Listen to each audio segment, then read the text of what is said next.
Hey FaceMakers, welcome back to the factory. This is the final and third chapter of molding teeth.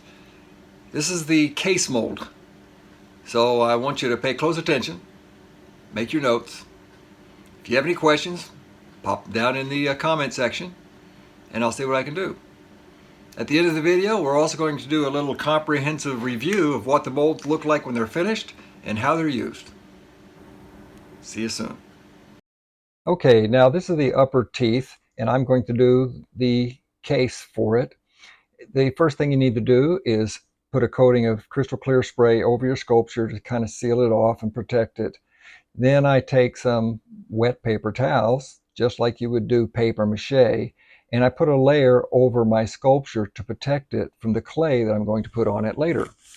Some people take plastic over the top of this, but since this is such a small mold, it's really not necessary. You can use any kind of paper towel or Kleenex or toilet paper if that's all you have, just as long as you're able to carefully remove it later once you take away your clay. Great thing about using paper towel, if you get a little piece on there, a little water, it allows you to kind of wash it away. So as you see, I'm wrapping it very carefully and I'm going right down to the base, because once the clay has been covered with this layer of paper towel, I can then go behind it, or on top of it really, with a 1/4 inch layer of water-based clay. I'm using Wed clay, W-E-D, which is kind of my favorite clay because it's kind of sticky. It allows you to work for long periods with it because it doesn't dry out quickly. So I took a slab of Wed clay and rolled it down so it's exactly a 1/4 inch thick. Then I cut strips and started adding it to the sculpture with the paper towel over it and created a thickness overall even for the whole piece that I've made here. I'm using little strips of extra leftover clay to kind of fill the gaps. And the whole point is you want to basically create a mask over the top of your sculpture that's exactly a 1/4 inch thick. Over the top of that, you will then do a 2-piece mother mold. Once the mother mold is taken apart, you can take the clay away, clean the area out, and then pour in your silicone. But as you see, moving along, I'm kind of just cleaning down the clay with a spatula, getting rid of all the gaps, smoothing it down. You can do a lot of this with your fingers, but using a nice flat spatula like this, you can get a nice, clean, smooth area that looks all even throughout the clay cover you've put over your sculpture. Having a turntable is really handy for stuff like this because you can turn it and spin it and work relatively quickly. So once this is kind of smoothed out and all the bumps are taken off, I'll come along with a little water and I'll smooth it down with my fingers just to make it all look nice and even everywhere. Once this is done, then I'll have a little bowl standing by with some water, and I'll take a couple of sponges, usually a sea sponge and then a makeup sponge. So here you'll see that as I lead up to it, I'm just being very careful to get all the detail down. On top of this, eventually, I will make some keys, probably just a couple of little square blocks of clay that I cut and put on top. So as this is molded, it creates a lock into the mother mold. So the final piece will stay inside the mold without falling out. Having these small molds is nice practice for if you were ever working on a larger mold. But, if you do it right, and you can fail a couple of times, that's all right. But just watch what I'm doing here, and you'll see the attentiveness that's important to use when you're doing a mold like this. So here I'm just kind of squeezing out my, there we go, I'm just kind of squeezing that out right there, smoothing it around. I'll come in later with my makeup sponge to get into those tight spots that are really hard to get to.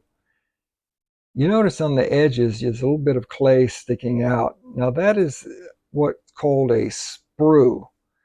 My mold will be made over that, and of course I will leave those pieces of clay there when I pour the silicone so that it doesn't leak out. Then later on I'll remove that, and that gives me an area for excess casting material in the mold to escape. So smoothing it down, as you see, that turntable really comes in handy here. Next up, I think you're going to see I'm cutting some strips of clay. There we go. Yeah. See, I always keep these flat pieces of clay around in case I need to make a little wall or a key or something of that manner. The next thing you're going to see in the next frame is you'll see a piece of PVC sticking straight up on top of my clay. That will eventually be my pour spout that I will pour the silicone into.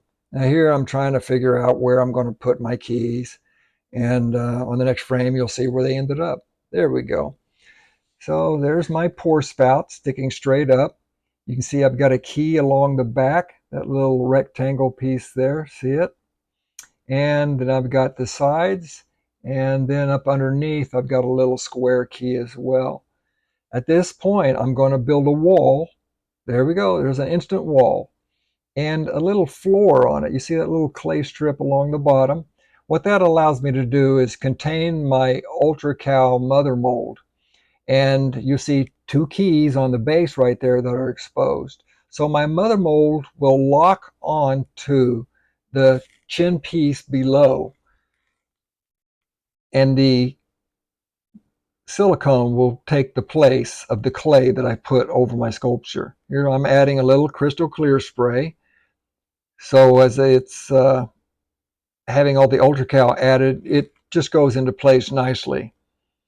Now here I'm brushing on my UltraCal 30, just dabbing it into place, making sure I don't leave any air bubbles.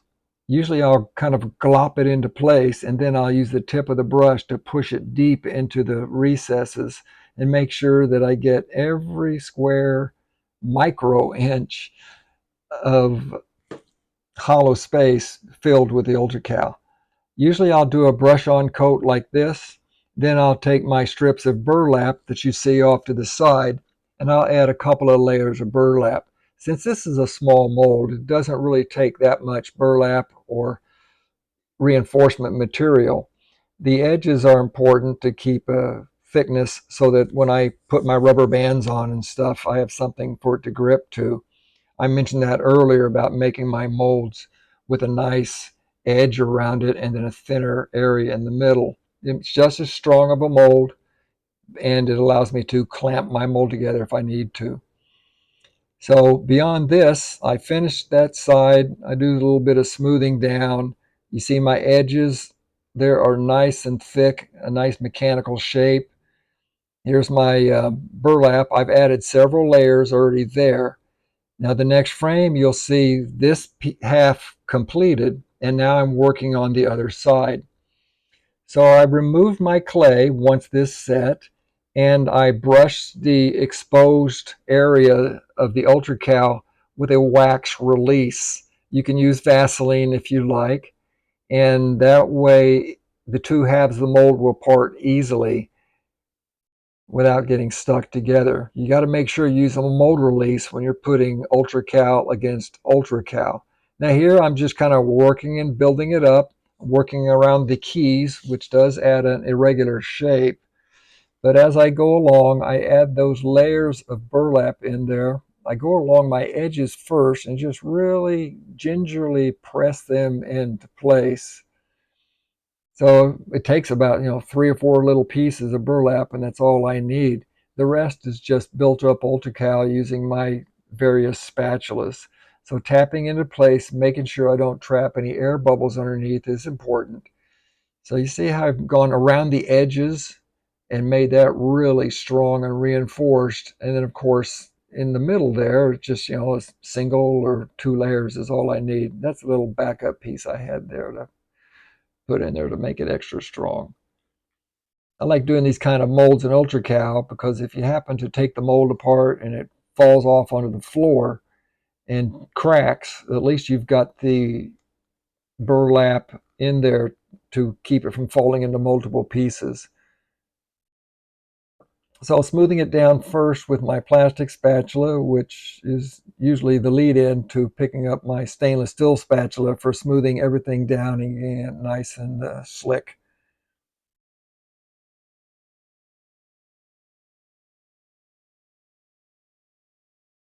There we go. In that one little bit of area, I can use my stainless steel spatula. Now you see, I try to match the edges so they're both opposite each other, about the same thickness. The side on the left is the finished first side, and the side on the right, I'm trying to match up as far as the thickness of the where the two molds come together. I want the two thicknesses to kind of match up. By doing that, I keep super strong around the edges where the most important contact of the mold is there. So basically, if you look at this, you've got a two-piece mold, which will eventually will be taken apart, cleaned out, and then we'll take away the clay and expose that inner cavity. And that's why they call it a case mold. You've encased your sculpture, allowing for a hollow area that you can then fill with silicone. There we go. Now the molds are dry. I've pulled my PVC out. I have little notches there. You see, I put a little piece of clay on the first side that I did. So when I made my second side, I had a little pry spot. Of course, pulling the tube out the top gives me a little pry spot. Now I'm being very careful when I open this because I don't want to damage my sculpture. My clay inside will probably pull off in part of the mold. I lost a little chip right there. It doesn't really matter. But as I work it, you see I'm rocking it kind of back and forth. You don't want to rush it. Just getting it loose. There we go. It'll start coming. You just rock it. Now also it's locked onto the base too, so that's causing a little bit of resistance. So my little mold pliers here, see I slowly work it, and as it comes apart, you'll see, there we go. Wow, look at that. The clay stayed intact. Now as I pull this off, I might lose some of it, but that's okay. And what you want to do is hold the clay in place as you take the mother mold off because you don't want to pull the entire sculpture loose from the base because it needs to be intact in order to then pour your silicone. So you see how I'm holding it down? I'm being very careful not to lift the whole thing up.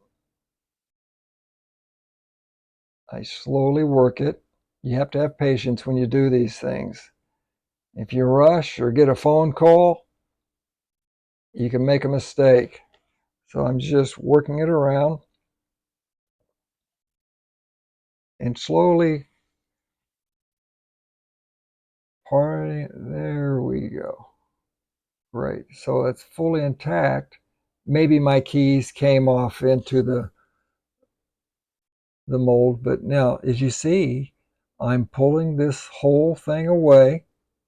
I can discard this, but first you want to keep it and weigh it out or press it into a cup so you'll know exactly how much silicone to make up. See how it all pulls off? And my sculpture is intact. If there's any paper on there, I can spray it or use a little wet brush to remove it and clean it up. Now the mold is all clean. I've drilled holes for silicone to leak out so I don't get any trapped air bubbles inside. And if you look closely, you can see how when I put the mold in place, I have approximately a of an inch of dead space inside.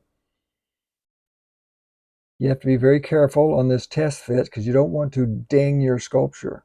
So there. Now there's a nice tight mold attached to the base with the sculpture inside. Now I've mixed up my silicone based on the amount of clay I removed. I'm brushing on this surface coat just to get into all those details.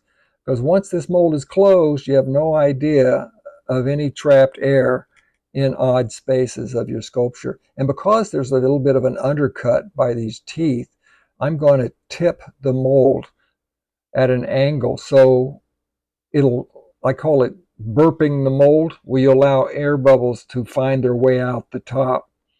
So once I get this surface coat on, then I can close the mold up and pour the remainder of my silicone down through the pour spout that I created with the PVC tubing. So you don't have to get a lot on here. You don't want it going dripping everywhere and making a big mess because you want to contain all of your silicone within the mother mold. So just dabbing along. You can even take an air gun or an airbrush and spray onto their sculpture a little bit. Make sure there's no surface bubbles. Also, if you have to make sure you use a silicone that has a setting time that gives you plenty of time to work. I'm using Plat Gel 25, which gives me about 10 minutes. But this, I'm doing this in real time so you can see exactly what one goes through when you're making a mold like this. So now I've sat it down, I've got enough on the surface. So I'm going to place everything together like I did during my test fit. There we go. And I even have time, once these two pieces are on, to go around the bottom and smash some clay strips so nothing finds any way to leak out the bottom. So I think I have a little edit coming up. So here's my rubber band to hold it together. Now you see, if this mold would have been round and smooth, the rubber band would probably not have stayed into place. But that's just enough to hold it. Yeah, here I'm cutting some strips of clay. I just work very quickly here, and it's just to secure underneath the mold. I want you to see, I'm gonna, as you see there, I'm pressing it right up underneath the mold, squishing it into any micro gap that may be there to avoid my silicone from leaking out the bottom of the mold. Since it's not clamped to the base, I'm allowing for the weight of the mold itself pressing down on the base to avoid any leakage from the bottom. But this clay around the bottom just adds some insurance. If this was a larger mold, like say a human head, it would have to be strapped to the base because the pressure of all the silicone pouring down inside that mold could actually lift it up off the table. As you see, I'm tipping it over so you can kind of see. And I'm angling it so that, as I said before, I can burp the mold. So I angled it so the silicone will flow up and underneath the teeth, like in the palate area where I had kind of an undercut space. So by tipping it forward, it allows that silicone to flow into all the spaces of the mold. And as it rises, it'll go up into the area where the keys are created, and it will leak out of the little drilled holes that I've placed there. One thing also to note is once I cleaned my mold out, drilled my little holes, I coated the entire surface of the inside of the mold with a wax release. I brushed it in really good. I took a Q-tip and a tiny brush and pressed it through my holes there where the silicone will leak. That way, silicone pulls loose easy. As you see, I'm pointing to it. Those are called bleeder holes. And I always tear off a few little teardrop-sized pieces of clay So as the mold bleeds a little bit, it allows any excess air to escape through those little bleeder holes. And as I fill it up with more silicone, you'll see everything start to bleed out the top. There we go. You can see it starting to come out right there.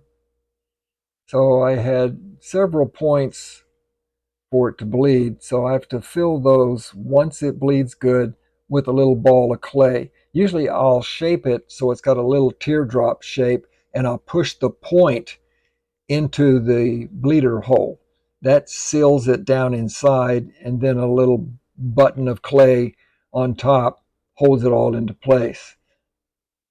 So I let it bleed a little bit. I don't fill the holes right when I see it starting to come out. I like to allow for a few air bubbles to get out if there are any trapped at all. This looks like actually a pretty clean pour. I haven't seen air bubbles come out.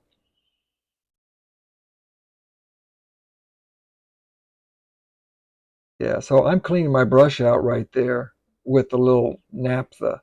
Now that allows me to reuse the brush and not waste my brushes. A little naphtha cleans the brush out, and I can use it on the next time. So as you see, the silicone is bleeding, it's dripping down. Now it's time to start filling those holes with my little clay balls. So here I'm rolling it into a little point, pressing it in and pushing it right into the hole. See the little point? There we go. Pressing it right in. If you just put a piece of clay over the top of the hole, it might leak out. But by making a little point, forcing a small bit of clay down into the hole, you get a really nice seal. The silicone is slippery. If you just put a piece of clay on top of it, it may slide right off. It may not stick to the mold. But that's a good way to secure it. And I think in order to make sure I have plenty of silicone in there, because I want it to fill that pour spout all the way to the top, I put a little bit of clay around the top to create kind of a funnel. Here I am, I'm tipping it and make sure I got silicone down in all those empty spaces of the mold.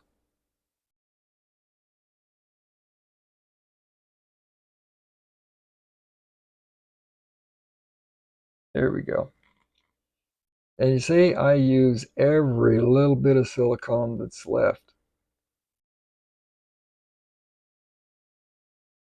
This is my scraping off the spatula technique with the cup.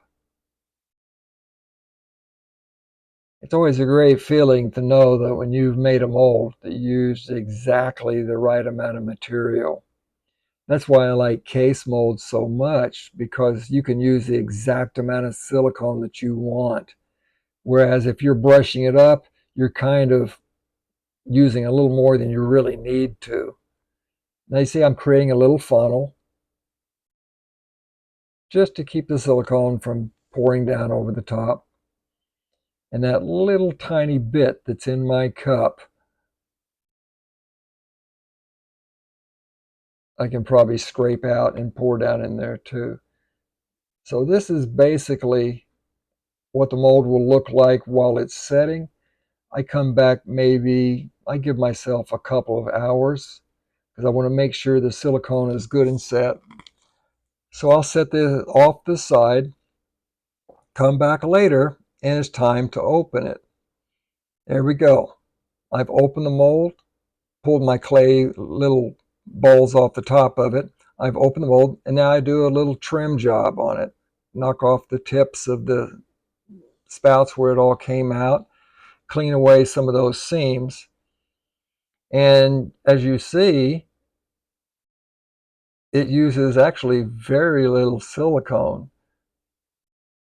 I leave the pour spout in place because it'll act like a key to lock into my mother mold. So I go around, I clean it. I'm flexing the mold because I want to see if I can pull it off intact without destroying my sculpture. So I can pull those little clay pieces away. Now here I'm just kind of flexing and burping a little air up inside. And because this is only a quarter of an inch thick, I'll probably pull it off. It'll flip wrong side out as it's coming off.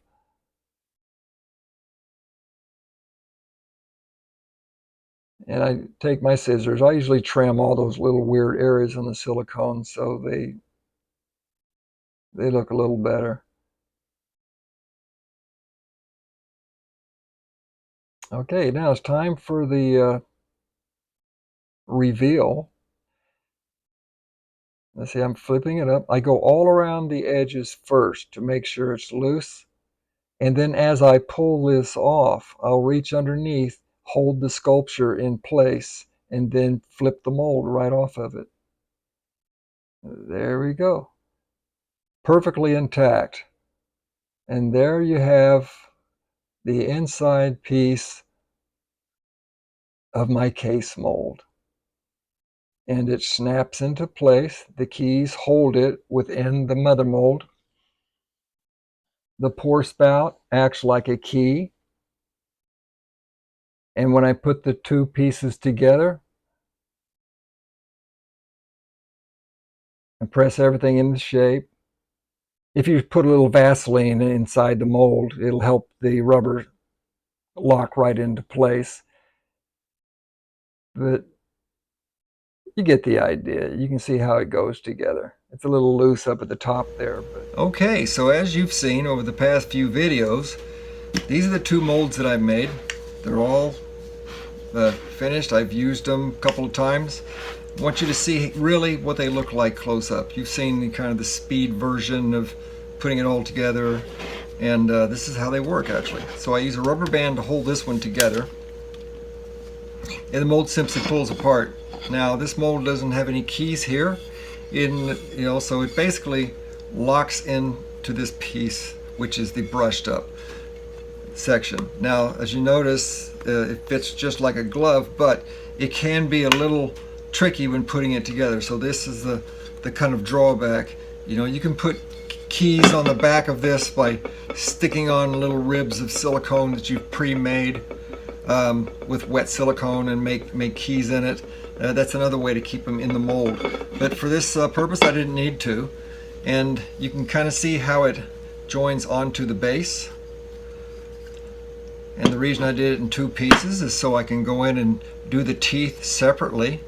Because if the mold was, like this, I couldn't get in there. I couldn't see what I was doing.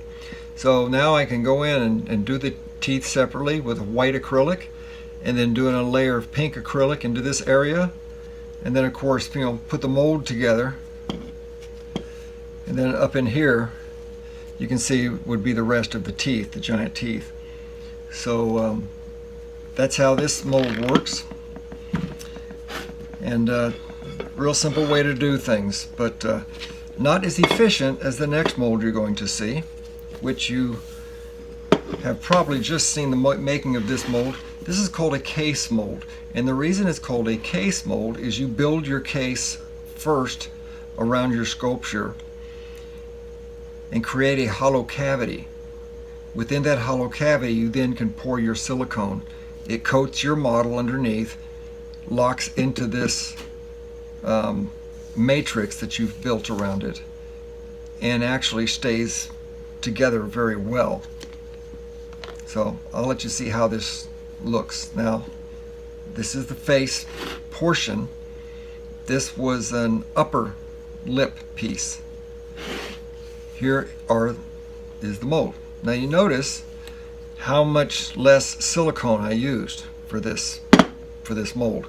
This mold also, it locks into this matrix, you see. Has little keys on it to hold it in place, so it doesn't fall out. And the same is true there. There's a little key right here. But if you look at the amount of silicone that this takes compared to this and this, I mean, that's crazy. I mean, the amount of silicone that this took up. Now, these are a smaller set of teeth, yes, but guarantee you, I still would have saved this much silicone. So, but just wanted to show you how that works. But this is the piece as it is. Usually when I put it back into place, I'll put a little Vaseline on this so it kind of slips into the jacket better. You know, we call this a mold jacket or a mother mold. You'll hear many different names for that. So you see it lines up really nice. It's completely flush within this mother mold. And then this little key right here locks onto that. And of course where the pour spout was becomes a key in and of itself. So I put that together. And this does have little keys on it as well. So this is like a regular 2-piece mold. There we go. And that's the piece.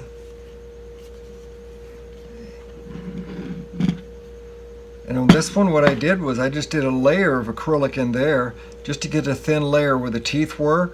I could do the teeth separately, of course.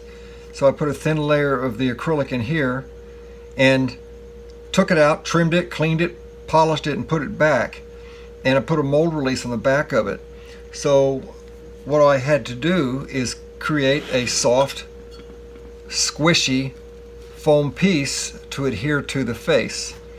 So after cleaning up, polishing, and trimming the plastic that goes in here, I then could put in polyurethane expanding foam, put the two pieces together very quickly, and it would foam up behind it, and that's what gave me the little foam piece for the upper nose. So, hope you understand all that stuff. I think it'll give you a fuller understanding of the types of molds that we do and help you on your next adventure. And here are the final pieces. Here is the upper section with the little foam piece behind it. There's a breathing channel right down the back of it. And just the front of this right here is acrylic. All this is acrylic. And behind it is a layer of foam. I glued it to the back with silicone adhesive. And here are the lowers. A little more complicated. I designed it so this pocket was supported by the chin that went down below it in the prosthetic. And this of course fits against the face. Here it's actually on the teeth casts of Alex who wore this. Let me see if I can pop them off. There we go. So this one actually fit in his mouth. His lip kind of fit right behind there, and you see this got a little bit of a flex to it, but it wants to come back, so that helped me get it in without pinching his lip. And then it's a vacuum form here, and then this is an extra piece on top of the vacuum form to give it sturdiness. And then that little plastic tongue piece that I showed earlier was going there, and then this little fake tip of a tongue. The funny thing, that's my tongue from an old job that I had to take a cast of my tongue for. But you see, I did this pretty much, did the white teeth first and did the pink behind it, a little staining. It was glued to his face, right up in here. And then of course the teeth held it in place. After it clicked in, there we go. So the teeth held it in place, so when his mouth opened it was really rigid and supported. It didn't squish around like a piece like this. But this piece didn't need to have the same kind of structural support. But they still fit together nicely. And when you look down in there, you couldn't see the guy's real mouth. You thought that the illusion was really nice. So that was a fun one. Well, I hope that was all good for you, all the things you might have learned over the next 3 videos that we just had. But I've got more coming. We still have to do the forehead and the face section. See you next time.